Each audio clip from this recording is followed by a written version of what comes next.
went to England when I was 15. That was 1961. I lived in England. I went to school in England. I was there for a while, long while, till I decided to go to America. I went to America, fall in love, got married. Big Apple connection. New York, London. Danny King, Patricia. We married in 1978. And one day we were going to Manhattan because I was showing Danny around New York, which I was enjoying. And we were going down the subway. We saw a Korean stall with hats. So Danny said, wait, stop. I could sell these hats. These hats would go great in London. So we decided that he'd put 500, I put 500, buy the hats, go down Broadway, buy the hats, and send them to London, which he did, which was fantastic, with fantastic results, because he and his partner, his sidekick, Michael McGregor, they went all over London, all over outside England, and distributed these hats and sold them. I put them in the back of the car. I go to Birmingham, Manchester, Bristol, you name it. I go and hustle on the front line because those boys needed nice caps. So I used to do all that run up the M4, M1, all over the place. I enjoy that as well because I meet people. And when I tell them that I'm from Port Antonio, a lot of them know my family and know me. So when he called me, he says, oh, this was a fantastic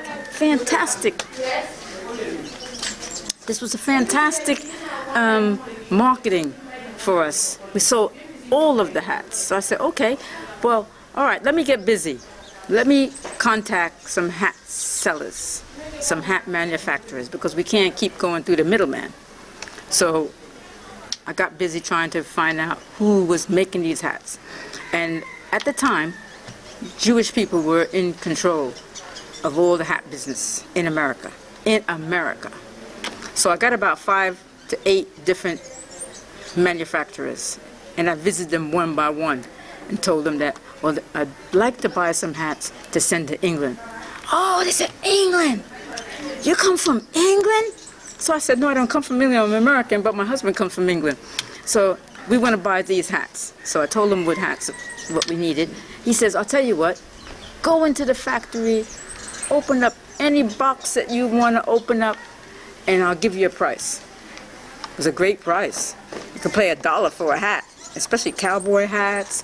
And the special hat that was the backbone of our business was the Big Apple cap, which we got the name for the shop, Big Apple. One day I see him come back, come with a cap,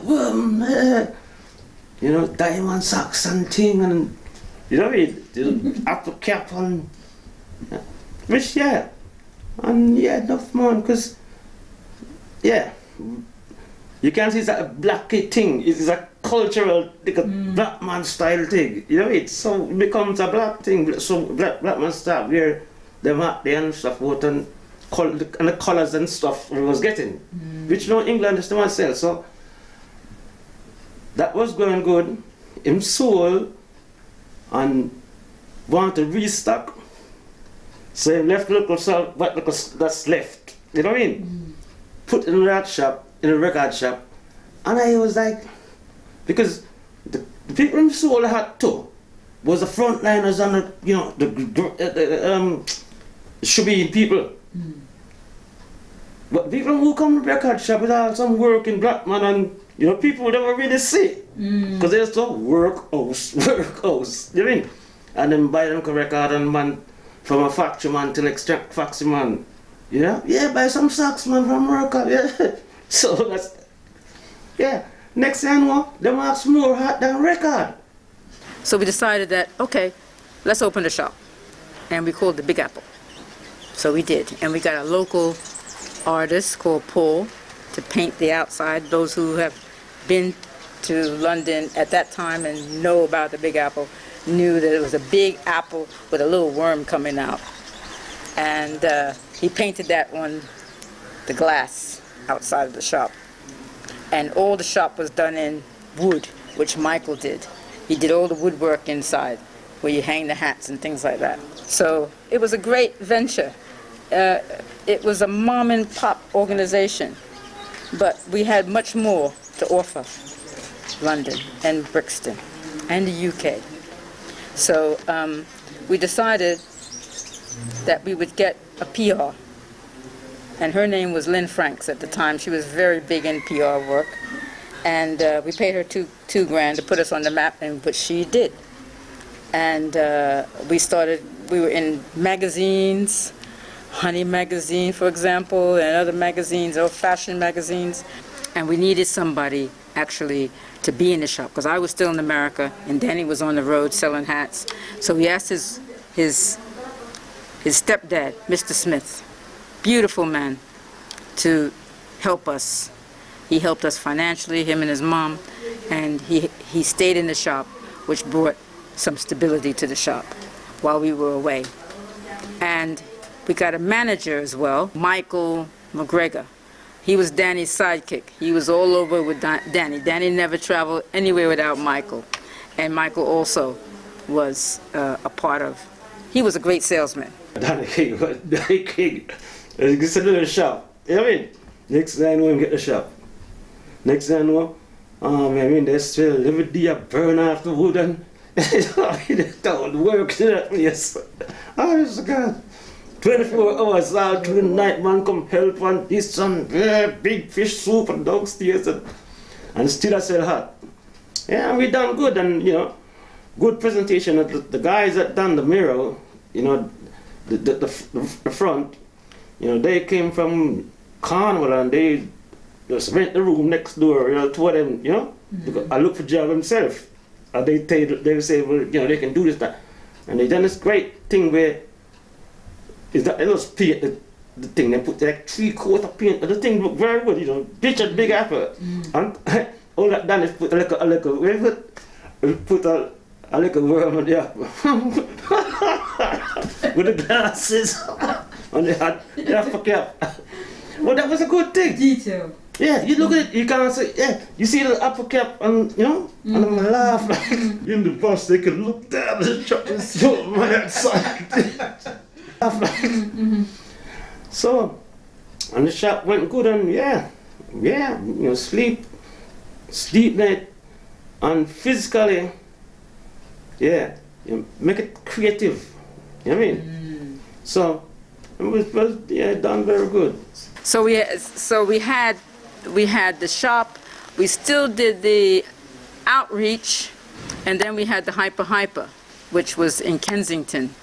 We decided to get an outlet, which my daughter, Donice, was very helpful in the shop. She loved the shop business.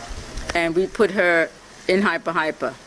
And that was, Hyper was designed for designers, young designers. And you have a lot of the young designers in London now who have made it, big names, who started in Hyper. And we were right along with them. And you had people coming from all over the world, all over the country. They wanted to go to Brixton. They wanted to see the shop. They wanted to buy the beavers. They wanted to buy the hats. It just took off like a wildfire. Yeah, I got a chance to work in the Brixton shop, and then later on, got a chance to work in the Clapham Junction branch. They also had a branch in High Street, Kensington, and I got a chance to do that as well.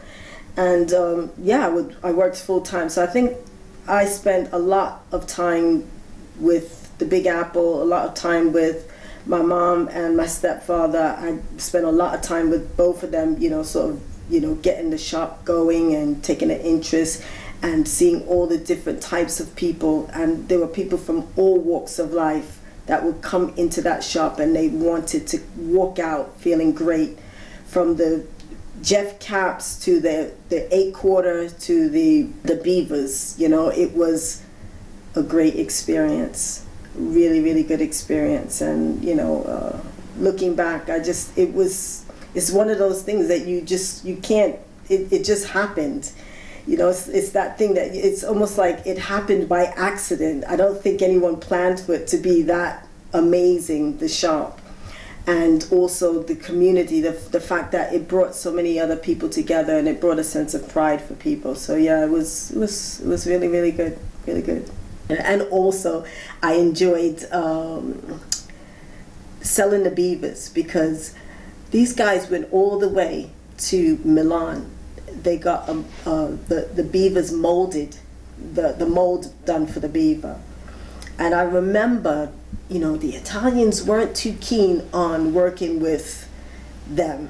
You know, and I'm not too sure why. I had my ideas, but I was very young then as well. But I could remember that it took a long time for them to actually get that off the ground. So when these beavers eventually came, they came in these big boxes, and when we opened up the box and we saw these beavers, they were so pretty, and they were so well made, and they were specifically made for the Big Apple. I was amazed. The beaver hat came from a place, it didn't come from there, but anyway, I found it in Delancey Street in New York City. And that was also a Jewish district where they did wholesale. So I went into the shop and I said, how much for that beaver hat? And they had all different ones and whatnot. So I said, so he says, oh, about $100. I said, okay, give me 12. So I bought 12. And I sent them to London. What happened? Big, everybody was interested. Everybody wanted a beaver hat. All the rock stars we had coming in the shop. Gregory Isaac, Freddie McGregor, you name who was doing reggae, they were coming to get those hats. So Dan and I were talking, and we said, let's find out the origin of the hat. And it was in Italy. Yeah, we found ourselves in Brindisi, where the manufacturers, Bassellini, hat manufacturers, would pick us up. And they couldn't find us, and they were looking for white people, which they didn't find white people. They found Danny King and Patricia. So they treated us royally, I must say, and took us back to their factory. And it was like a mausoleum, you know, it was huge. It's like a big museum. And then they brought out the beavers that they had. And we said, okay, this is what we're looking for, but we want to design our own. And we gave them the idea that we wanted a zebra one, we wanted a giraffe one, we wanted like a lion-looking color one, and a psychedelic one. So they ended up making us 10 dozen. And that really put Big Apple on the map as well. And then you had all your famous reggae stars coming in, styling. They wanted to be styled up with a beaver. Gregory Isaac was a regular customer. Freddie McGregor, Jimmy Cliff, Dennis Brown. They all came through the Big Apple. My name's Jason. I'm the son of Danny and Pat, and I grew up in the legendary Big Apple hat shop. My earliest memories of the hat shop was coming there, and it was just a vibrant, energetic place where loads of people would come, as well as buying hats, loads of people would come just to be around the environment. I know many of you know my dad already, Danny King, a larger-than-life character. And yeah, he probably brought a lot of his character into the shop, what then transgressed for people to be energized in coming there. Me as a child, first of all, I've got different experiences of the hat shop. So I had experiences of, as I think I was maybe 5 or 6. I just come in there and just probably being amazed at what was going on, and the shop looking so big as a 5 or 6-year-old. Then later on growing up, I'm being more aware of what was going on in my environment. Seeing celebrities like Boy George, Peter Tosh, Freddie McGregor, all of the major artists of the time, pop stars, that you'd go and watch Top of the Pops on a Thursday and go to a dad's shop on a Saturday and see someone who was on Top of the Pops. You go back to primary school on a Monday, you say, oh, I saw Boy George. People are like, oh, no, you never. I know you never. Yes, your daddy's in my dad's shop. Oh, your dad ain't even got a shop. Yes, my dad has a shop. Because at the same point, it was unreal for black people at that time to have a business like that. when the Brixton Riots are on. And that's a very point memory that I remember being in the shop and the riot was actually taking place outside of the shop, going all the way down Acre Lane towards the town hall. But yet still, no one troubled the shop.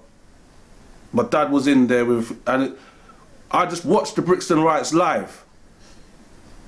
Like, going back to, you know, I remember, like, yeah, it was that was something I've never experienced, and I probably haven't experienced it. But as you watched it live, but looking back, if that would have been now, people would have been pulling down shutters, trying to get away and what have you. We just sat in the shop and we just, oh, okay, they're having a riot. Working in the shop, later on, as I reached around, I probably started working in the shop from about 11. So by the time I probably had brushed and steamed every felt in that shop 100 times. It was a very laborious task, but it had to be done. Keeping a clean ship, as my dad always said, and the shop was immaculate. You know, he said, I've got the best shop in Brixton, yeah, if not London. And yeah, it was fun. I worked there until the shop closed, and it played a very major part in my life. What can I say? Long live the Big Apple. So, when I was born, the Big Apple hat shop was already open. I grew up in and amongst, around the shop, around my brothers and sisters, and you know, I was the youngest because I was younger at the time, and I didn't see these things. I was there, I couldn't remember, you know. I start to hear the stories, I start to see the faces, I start to hear, you know, what actually took place during that time. And you know, it took a real impression on me, you know, because, you know, it's like you're coming into something. You see that things have taken place where, you know, on levels where you couldn't even imagine, and to see how that all took place and to see the impact on, you know, so many people that, you know, mom and dad had, and you know, the different people involved in the shop, you know my brothers and sisters, you know, Michael, you know the DJ inside, and all of the sound guys, Clive, and you know, the whole music scene, and just the impact on all of those people. And I mean, for me, you know, it was kind of mind-blowing, because, you know, normally we look at dad as just dad, you know, but he done great things in his time, you know, and he's known for good things, you know, and for me, growing up in a different era, in a different country, and different things transpired, you know, it was an impact on me. That's when I actually knew who, you know, my dad was, so to speak, because it's not coming from him, it's coming from, you know, people outside. I had people stopping me on the road, and I know who you are, and I'm, do you? You know, I know who your father is. You know, it had a great impact on me, and I seen the impact that it had on the community at that time, and even now. You know, people are coming together, people are still talking about what they did at that time, and you know, so I think, you know, that sort of, you know, spirit and memorabilia, all from that era of the shop and the 70s, the 80s, you know, here in London. I think, you know, it still lives on amongst many people. We just continued all the way up into the 80s, late 80s, and then you had the copycats come in, and all the big department stores came against us, and they flooded everything cheap, cheap, cheap, cheap, as they normally do if they want to get you out of the business. You know, they find one way or another to get you out of the business. It took the wind out of our sails for a little while. But then we met two very creative young people, Europeans, who could make hats. Her name was Eve, and his name was Steve. And they were kind of hippie-looking kind of people. And we bought a hat maker. And this part, a lot of people don't know. They made hats in our basement in Brixton. And we went to Luton to buy the felts. And they did tie-dye. They did funny kind of things with hats. All sorts of stuff that you'd never see. But this was the market for the European and also for the fashion. One of the biggest highlights we had was Harrison Ford, the movie The Raiders of the Lost Ark. He wore one of our hats that I got from America. That, you know, it just, everything just fell into place. It was such a great experience, you know. And we had our ups, and of course we had our downs. In the conclusion of Big Apple, started in New York City, the Big Apple, and we imported things to London, and then we had the London connection, the fashion connection, and it just was a beautiful beginning and end to the Big Apple. We both worked very hard together to make it work, and we did many more things after that. It was like we were meant to be together to do something good. And so we were very pleased with the last 30-odd years that we had with Big Apple, and then now we're on a new venture, and it just keeps getting better and better and better.